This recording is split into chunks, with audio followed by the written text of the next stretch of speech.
Senador Lacson, yun ang i-assess namin kasi medyo lumihis na. September 28, dito lumabas si Master Sergeant Orly Gutesa. Lumihis po ba o dumiretso? Mula kay Saldico, ikinonekta po niya kay Martin Romualdez. Sa akin palagay, dumiretso po, hindi tayo lumihis. Si Master Sergeant Orly Gutesa ay mas credible pa po kaysa sa marami sa atin dito sa kapulungan ito. True. Mas matapang kaysa sa mas marami dito sa ating kapulungan. Yes, totoo yan. Marcoleta is recognized.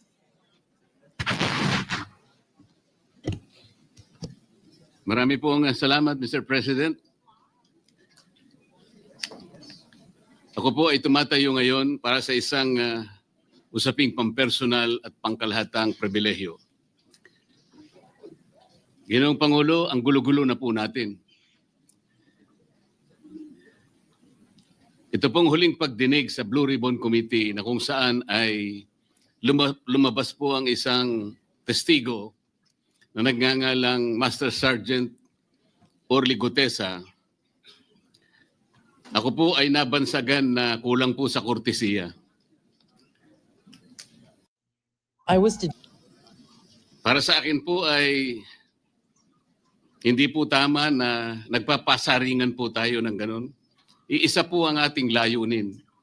Hindi po tayo magkakalaban sa layunin na matuntun po natin ang pinaka-problema kung bakit nasadlag po ang ating bansa sa ganitong kalagayan. Hindi ko naman po kasalanan ako po'y hanapin ni Sergeant Gutesa. Hindi ko po siya kilala eh. Hindi ko po kasalanan kung ako po ang hinanap niya at hindi iba. Nung pong makita ko po yung kanyang salaysay, ang sabi ko lamang po sa kanya ay, kung malakas ang loob mo talaga at naniniwala kang dapat mong gawin ito para sa iyong bansa, dalawa lang ang pwede mong gawin para sa akin. Ipanotaryo mo yan at kung malakas ang loob mo, bukas ng umaga bago mag-alas 9, kailangan nandun ka na sa Senado. Alam po yung notaryo, para sa akin lang po yun. Gusto ko lamang siyang testingin kung talagang totoo nga ang kanyang mga gustong banggitin. Ang pinakamahalaga po ay haharap siya, tatayo, at susumpa sa kalagitnaan ng pagdinig. At doon ay pakikinggan natin. At doon sama-sama natin siyang i-interpolate. Tatanungin. Nakita naman po ninyo kung paano niya sinasagot ang bawat tanong. Walang pag-aalinlangan. Siya lamang po ang natatangi na testigo na kumonekta sa pangalan ni Saldico at Martin Romualdez. Wala nang iba. Ngayon po siya ay naharap sa napakaraming pasaring din. Bakit po ako ay walang kortesiya? Hindi po ba ako ay humingi ng panahon sapagkat hindi ko naman po alam kung talagang darating siya nung araw na yon, kaya hindi na po ako nagsabi. Gusto ko talagang paniwalaan darating siya. Dumating nga po siya, kaya ko siya inilabas. Pero kung pag-uusapan po ay kortesiya, balikan po natin ang mga nangyari. Nung ako po ay chairman pa ng Blue Ribbon Committee, nagkaroon po ng pagdinig. Unang pagdinig ay August 19, 2025. Isang araw bago po nagkaroon ng pagdinig ang Blue Ribbon Committee, ang ating pong kasama, si Senator Lacson, ay nagkaroon po ng posting. Sa Twitter po yata ito, hindi po ako sanay dito eh. Babasahin ko po, August 20, 2025. The Senate Blue Ribbon Committee hearing yesterday is akin to the cart going ahead of the horse. Had the cart waited one day, it would not have missed the details of the truth about the many substandard ghost projects and more that will be exposed in my privileged speech today. Yun po ba ay courtesy din? Sa akin pong palagay, hindi dapat po nagkaroon ng ganitong pagpapasaring. Alam ko po ba kung sino-sino ang tatayo para mag-deliver ng privileged speech? Matagal ko na pong sinabi noon kung kailan po ang pagdinig. Wala po akong itinago. Ngunit kung sasabihin na kung naghintay kami ng isang araw, ay mas marami pa sanang mga detalye at katotohanan ang naihayag. Hindi po ba sinabi ko sa inyo noon, mismong Pangulo ng Republika ng Pilipinas ang nagbigay sa akin ng USB na nandun po lahat ang mga proyektong pinaghihinala na ghost projects. Ayaw ko lamang pong ilabas ng isa-isa sapagkat sa aking pagkakaalam noon, Ginoong Pangulo, mali din po yung binigay na mga coordinate sapagkat ang pinagbasihan nila yung MYPS, hindi yung PCMA, na palagi ko pong binabanggit. Sa mga kapatid, kahit na po yung mga binanggit na projects ng ating kasama, salig po sa mga maling coordination. At saka konti lang, pinili lang. Nagkataon lang po maganda nga talagang pagkakapresent sapagkat kulang na lang po yung cinematography at saka screenplay. Kung meron pa lang sanang sound effects, baka nandun yun. Huwag po sana ganun magpasaringan tayo. Iisa po ang layunin natin dito. Yung matukoy natin kung sino ang merong utak dito. Na ngayon po ay unti-unti na pong naihayag. Sino ba ang natatakot kay Martin Romualdez? Marami po siguro dito sa kapulungan ito. Pero hindi ako natatakot kay Martin Romualdez. Ngayon po, kino-question po yung notarization ng statement ni Gutesa. Dahil yung babae po, yung abogadong babae, nag-notarize, tinalikuran po niya ang kanyang signature, yung kanyang pirma. Nandyan po ba yung assistant natin para ipakita po natin? Ayan po yung huling bahagi ng dokumentong ninotaryo doon sa opisina ng abogadang babae na ngayon ay tinatalikuran niya ang kanyang pirma. Doon sa right side po, ayan po yung ninotaryo sa dokumento ni Gutesa. Yung kaliwa po ay iba pong dokumento. Tingnan po ninyo yung pagkakahawig. Ibig po ba ninyong sabihin, Ginoong Pangulo, yun pong notarial details, yun po yung kulay blue, na kung saan nandyan yung PTR, nandyan po yung MCLE number, nandyan po yung kanyang roll number, yung kanyang address. Nakuha po ba ni Gutesa mula sa opisina ng abogada at inistamp niya? Pagkatapos po yung detalye na nasa bandang kaliwa, na kung saan makikita nyo document number, page number, book number, series of 2025.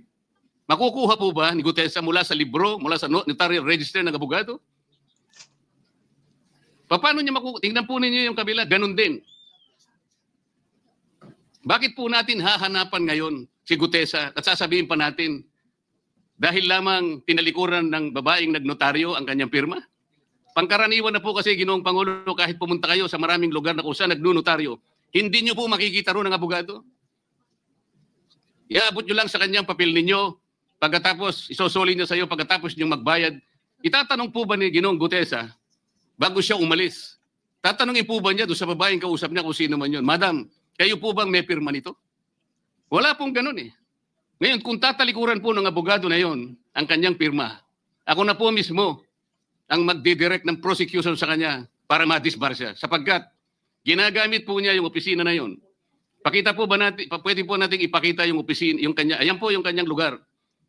Ang opisina po niya ay sa Ermita. Ngunit yan po ay ginagamit niyang address. Ayan po makikita ninyo. Notary Public 24/7. Ibig niyo sabihin nandyan at hindi na natutulog yung abogado na yan. Sigurado meron isang tao dyan na pumipirma. At ginagaya na lamang ng kanyang staff o secretary yung pirma niya. Ganyan po palagi. Kalakaran. Kalakaran ngunit hindi tama. Sapagkat sa batas po ng notaryo, kailangan nakaharap po yung magnunotaryo sa nagpapanotaryo. Bakit po niya ngayon sinabi na hindi niya pirma yon? Marang hindi niya pirma. Ngunit tinayaan niya kung sino man ang taong yon na ipirma yung dokumento. Kagaya po ng nasabi ko, naging academic na po yung notaryo. Sapagkat ang tao ay tumayo sa ating kapulungan. Binasa niya yung kanyang statement. Tama. Yung mga bayarang media nga po, sinasabi pa eh. Kino-quotes ko pa eh. Bakit ko po siya sinabihan na dahan-dahan siya? Dahil po nung panahon na binabasa niya na yung kanyang statement. Sinusundan po namin yung kanyang binabasa. Binigyan ko po ng kopya ang chairman ng Blue Ribbon Committee. Binigyan ko ng kopya ang ating Senate President at yung aking katabi si Senator Gatchalian dahil 4 lamang pong original ang meron kami. Yung binabasa pala niya ay Xerox copy kaya may naputol sa baba. Gusto ko lamang pong ma-record ng totohanan. Dahil doon sa umpisa po niya, merong isang linya po siyang nalaktawan. Alam po ito ng mga kasama natin na sinusundan po habang binabasa namin. Doon sa pangalawa po, 2 linya naman po ang nalaktawan niya. Kaya gusto ko lamang pong maging maayos ang pagre-record ng kanyang statement. True. Ano po sabi ng mga bayarang media? Hindi ko naman po nila lahat. Kaya ako po hindi nagpapa-interview sa kanila. Alam ko po ang karakter ng ating media ngayon. Nakakaawa na po ang kalagayan.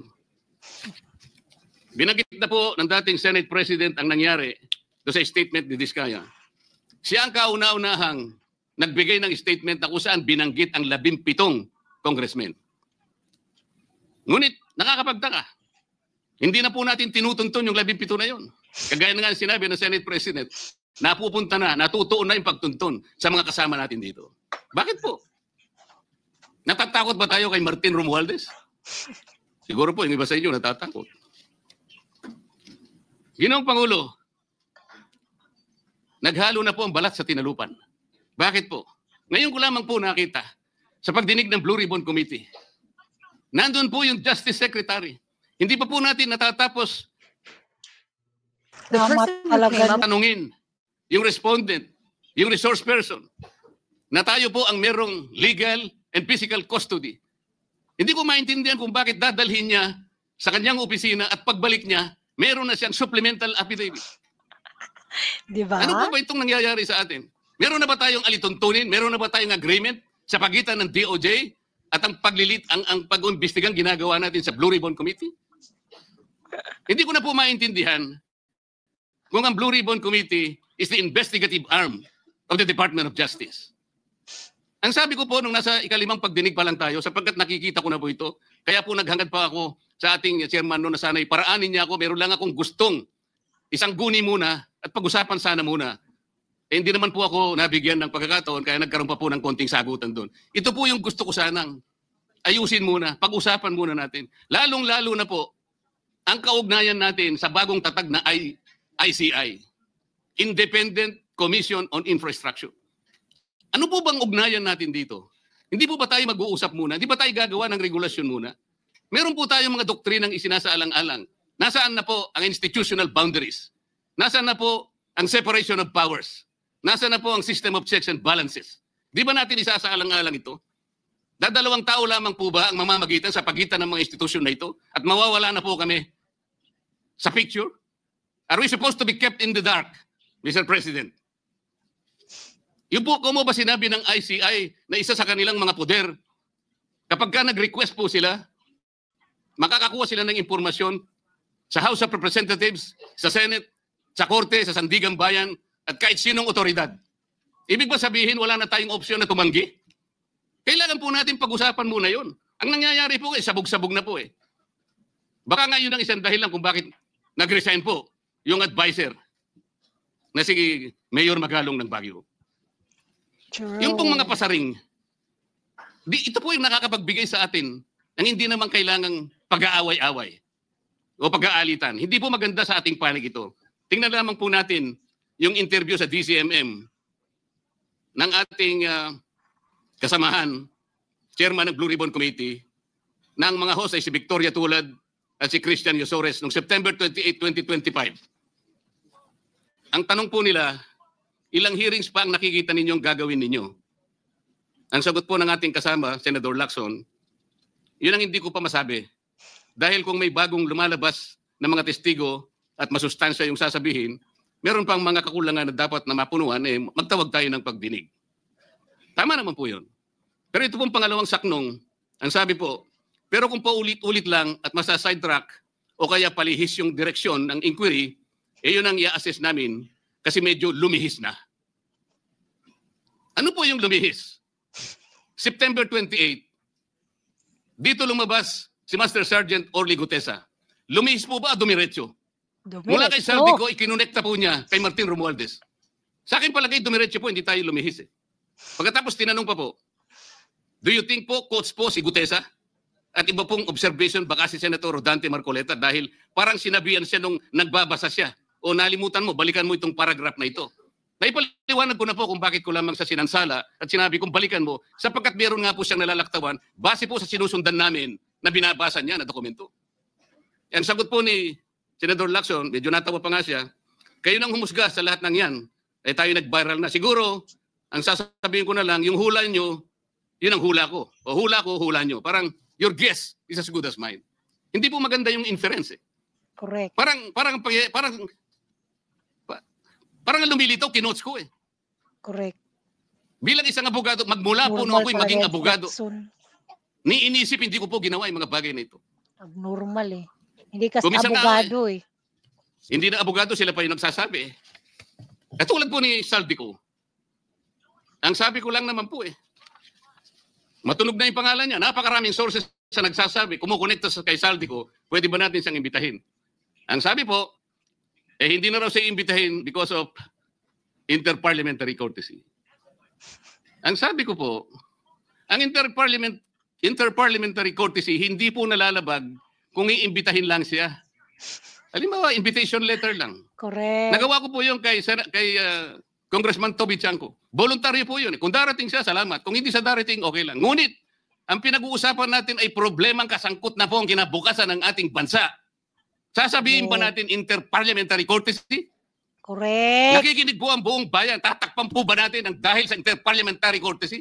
Correct. Nakasulat po ba sa bato yun? Absolute po ba yun? Yun po yung aking ikinasasama ng loob eh. Hindi po tayo dapat mag-away-away. Iisa po ang ating layunin.